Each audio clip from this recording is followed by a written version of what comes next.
বাঙালির 12 মাসে 13 পার্বণ।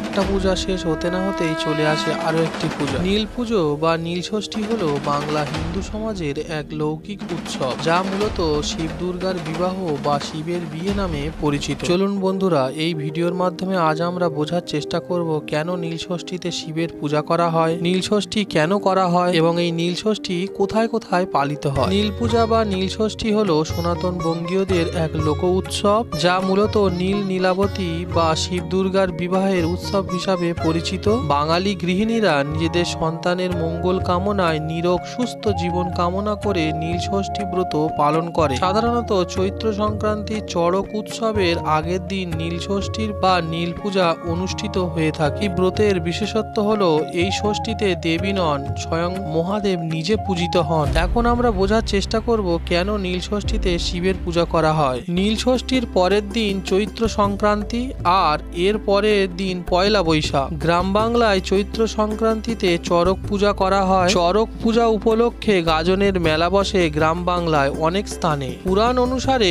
নীল ষষ্ঠীর এই বিশেষ দিনেই মহাদেবের সঙ্গে নীল চণ্ডিকা বা নীলাবতীর বিয়ে হয়েছিল। মহাদেব নিজেই হলেন নীলকণ্ঠ, আর তার সঙ্গে এই দিন নীলচণ্ডিকা বা নীলাবতীর বিবাহ হয়েছিল বলেই এই দিনটি নীল ষষ্ঠী নামে পরিচিত। এই দিনের পুজোকে নীল পুজো বলা হয়ে থাকে। কথিত আছে, দক্ষ যজ্ঞে স্বামীর অপমান সহ্য করতে না পেরে দেহ ত্যাগ করেছিলেন শিবের পত্নী সতী। তারপর নীলধ্বজ রাজার ঘরে নতুন করে জন্মগ্রহণ করেছিলেন তিনি। নীলাবতী নামের এই কন্যার সাথে শিবের বিয়ে দেন রাজা নীলধ্বজ। সেই কারণেই নীল ষষ্ঠী চৈত্র সংক্রান্তি ও গাজন শিব দুর্গার বিয়ের উৎসব হিসাবেও পালিত হয় অনেক জায়গায়। গাজনের সময় শিব পার্বতী সেজে অনেকে গ্রাম বাংলায় ঘুরে ঘুরে ভিক্ষা সংগ্রহ করে থাকে। এবার আমরা বোঝার চেষ্টা করব নীল ষষ্ঠী কেন করা হয়। পৌরাণিক কাহিনী অনুসারে এক ব্রাহ্মণ ও ব্রাহ্মণীর বারবার সন্তান ভূমিষ্ঠ হওয়ার পর মারা যাচ্ছিল। মনের দুঃখে তারা সংসার ত্যাগ করে তীর্থ ভ্রমণে বেরিয়ে পড়েন। বারাণসীতে